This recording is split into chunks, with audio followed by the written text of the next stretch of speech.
नमस्कार दर्शक बंधु मु लेस्टक रे आपण मानक स्वागत जनाउछि। हाय फ्रेंड्स, चलंतु जानिबा आजिर किछि नुआ तीनोटी बड़ घोषणा बा बड़ अपडेट। प्रथम खबर, अंगनवाड़ी कर्मी पई आसुछि खुशी खबर जहाँकि आपण माने समस्त जानि रखिबा निहाती जरूरी। राज्य रे उद्घाटन होइछि नवनिर्माण 213टी अंगनवाड़ी केन्द्र। एबे समस्त केन्द्र को उद्घाटन करिसंती उपमुख्यमंत्री प्रभाती परिड़ा। तेबे नूतन अंगनवाड़ी केन्द्र उद्घाटित अवसर में मुख्यमंत्री social media X ray post करी लिखिछंती जे वर्तमान समय रे उद्घाटन होइथिबा अंगनवाड़ी कर्म केन्द्र गुड़िक को निजस्व घर पाइबा सहित नुआ परिचय पत्र मध्य पाइछंती। सशक्त अंगनवाड़ी सशक्त भविष्यतर उद्देश्य नहीं आजिर दिन में माइल खंड साजिबो। तेबे यही कार्यक्रम में मान्यवर पंचायत राज एवं पानीय जल विभाग मंत्री रवि नायक आभास माध्यम संबलपुर जवाब देते। तेबे वर्तमान समय मिलुवा सूचना मुताबिक खूब शीघ्र यही अंगनवाड़ी कर्मी दरमा बढ़िवार सूचना रही। केते हबो एई टंका? खूब शीघ्र 15,000 टंका हबो बोली सूचना रही। ता छड़ा आपण माने यह भी जानी रखंतु किछि दिन पूर्व समस्त सरकारी कर्मचारी माने आंदोलन को ओह्लाइथिले। एही मध्यरे अंगनवाड़ी कर्मी मध्य आंदोलन करी निजर पाउथुबा दरमा को मध्य नहीं असंतोष प्रकाश करिसंती। तेबे एहाकु विचार करी खूब शीघ्र एमानंकर दरमा वृद्धि हेबो बोली एहा मध्य सूचना रहिछि। जदि दरमा वृद्धि पाए तेबे एमानंको पूर्व दरमा अपेक्षा एबे मिलिबाकु जाउछि 15,000 टंका मध्य होई पारे। एहा थिला फ्रेंड्स गोटे एबे सुना दर को नहीं आसला गोटे नुआ अपडेट। नवरात्रि रे कमिगला सुना दर। जदि आपण माने उभय सुना और रूपा किनिबा पई प्लान करथिबे तेबे ताहाले आपण माने पई गोटे बहुत बड़ खुशी खबर। केते टंका ह्रास होला एवं केते टंका रहिछि नुआ रेट जहाँ आम यही वीडियो माध्यम कंप्लीट भाव में जानिबा। उभय 22 और 24 कैरेट दाम आम ओडिशा मूल्य रे। चलंतु डेर नकरी कौन रही अपडेट जानिबा।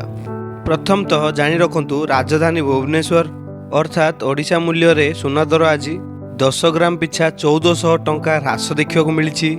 तेबे शुद्ध सुना 24 कैरेट दाम रे 10 ग्राम पिछा अर्थात प्योर गोल्ड रो दाम 1,02,1600 1,16,250 टंका रही बेले 22 कैरेट जहाँकि 916 कैरेट रो दाम रही 95,750 टंका। ता छड़ा MCX अर्थात मुंबई रो मल्टी कमोडिटी एक्सचेंज रे आज भी मध्य सुना 10 ग्राम पिछा 1200 टंकार ह्रास देखा मिली। एबे शुद्ध सुना 24 कैरेट रो दाम रे 10 ग्राम पिछा 1,15,280 टंका रही बेले 22 कैरेट रो दाम रे 10 ग्राम पिछा 95,660 टंका रही जहाँकि आजिर दर रे। आउ सेम सही परी दिल्ली रो सरफा बाजार रे आज भी मध्य सुना आंशिक मात्रा रे ह्रास पाइछि।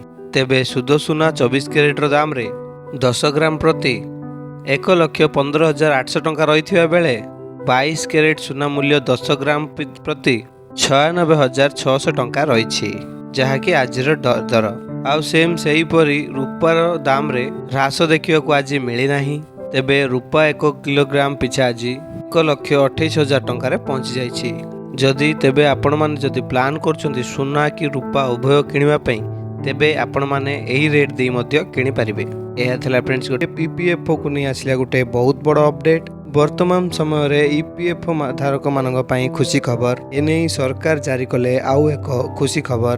जदि आपण मानकर मध्य EPFO रहिछि तेबे दूर हबो EPFO रो टंका उठाण झंझट।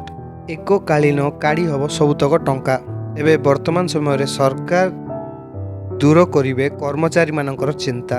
चलंतु संपूर्ण अपडेट जानि नवा कौन रही। ता पूर्वर मोर गोटे छोटिया अनुरोध, जदि चैनल वीडियो को गोटे लाइक करना वीडियो गोटे लाइक करदे। चैनल को जदि नुआ करी आछंती चैनल को सब्सक्राइब करी पाखे त्या बेल आइकन को क्लिक करदे। चलंतु देर न करी वीडियोटी स्टार्ट करिबा।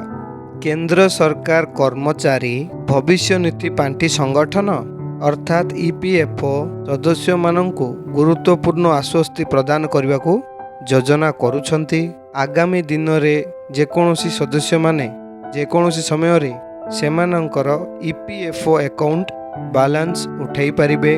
संगठनर 2 अधिकारी नाम गोपन रखिबा सके गणमाध्यमको रिपोर्टକୁ କହିଛନ୍ତି ଯେ ଇପିଏଫ୍ଓ ଗୃହ ବିଭାଗ ନିତ୍ୟ ପାଇଁ ଶିକାଣ ଉଠାଣ ସୀମାକୁ କୋହଳ କରିପାରେ। ସୂତ୍ରଗୁଡ଼ାକ କୌଣସି ସମୟ ସୀମା ପ୍ରଦାନ କରିନଥିଲେ ମଧ୍ୟ ସେମାନେ କହିଛନ୍ତି ଯେ ସରକାରୀ ଅବସର ସଞ୍ଚୟ ଯୋଜନା ପରିବର୍ତ୍ତନଗୁଡ଼ିକକୁ 1 ବର୍ଷ ମଧ୍ୟରେ କାର୍ଯ୍ୟକାରୀ କରିବା ପାଇଁ ବିଚାର କରୁଛନ୍ତି। ନାମ ଗୋପନ ରଖିବା ସତ୍ତ୍ୱରେ ଜଣେ ଅଧିକାରୀ ମନି କଣ୍ଟ୍ରୋଲକୁ କହିଛନ୍ତି, ଆମେ ସଦସ୍ୟମାନଙ୍କ ଉପରେ କୌଣସି ପ୍ରତିବନ୍ଧକ ଲଗାଇବାକୁ ଚାହୁଁନାହୁଁ। ଏହା ସେମାନଙ୍କର ଟଙ୍କା, ସେମାନଙ୍କର ଆବଶ୍ୟକତା ଅନୁଯାୟୀ ସେମାନଙ୍କର ପାଣ୍ଠି ପରିଚାଳନା କରିବାର ସମ୍ପୂର୍ଣ୍ଣ ସ୍ୱାଧୀନତା ରହିବା ଉଚିତ। ତେବେ ବର୍ତ୍ତମାନ ସଦସ୍ୟମାନେ କେବଳ 58 ବର୍ଷ ବୟସରେ ଅବସର ନେବା ପରେ କିମ୍ବା 2 ମାସରୁ ଅଧିକ ସମୟ ପାଇଁ ବେକାର ରହିବା ପରେ ସେମାନଙ୍କର ସମ୍ପୂର୍ଣ୍ଣ ପିଏଫ୍ ବାଲାନ୍ସ ଉଠାଇ ପାରିବେ। କିନ୍ତୁ ବର୍ତ୍ତମାନ ସମୟରେ ଇପିଏଫ୍ଓ ପାଣ୍ଠି ଉଠାଇବା ପରେ ଅନେକ ଗୁଡ଼ାଏ କଟକଣା ରହିଛି। ଜଣେ ସଦସ୍ୟ ଭାଇ ଭଉଣୀ କିମ୍ବା ପିଲାଙ୍କ ବିବାହ ପାଇଁ କର୍ମଚାରୀଙ୍କ ଅବଦାନ ସଂଗୃହୀତ ସୁଧର 50% ଉଠାଇ ପାରିବେ। ତେଣୁ ଖୁବ୍ ଶୀଘ୍ର ଇପିଏଫ୍ଓଧାରୀମାନେ ସମ୍ପୂର୍ଣ୍ଣ ଇପିଏଫ୍ଓ ଟଙ୍କା ଉଠାଇ ପାରିବେ। ଏନେଇ ମଧ୍ୟ ସୂଚନା ରହିଛି। ଏହା ଥିଲା ଫ୍ରେଣ୍ଡସ୍ ଗୋଟେ ଛୋଟିଆ ଅପଡେଟ୍। ଯଦି ଭିଡ଼ିଓଟି ଆପଣମାନଙ୍କୁ ଭଲ ଲାଗିଛି ତେବେ ଭିଡ଼ିଓ ଗୋଟେ ଲାଇକ୍ କରିଦେବେ। ଯଦି ଚ୍ୟାନେଲକୁ ନୂଆ କରି ଆସିଛନ୍ତି ଚ୍ୟାନେଲକୁ ସବସ୍କ୍ରାଇବ୍ କରି ପାଖରେ ଥିବା ବେଲ୍ ଆଇକନ୍କୁ କ୍ଲିକ୍ କରିଦେବେ, ଯାହାଦ୍ୱାରା କି ଆମର ଏଇଭଳିଆ ଲେଟେଷ୍ଟ ଅପଡେଟ୍ ସର୍ବପ୍ରଥମେ ପାଇପାରିବେ। ଧନ୍ୟବାଦ। ଯେକୌଣସି ଡାଉଟ୍ ଅଛି କମେଣ୍ଟ ସେକ୍ସନରେ ପଚାରନ୍ତୁ।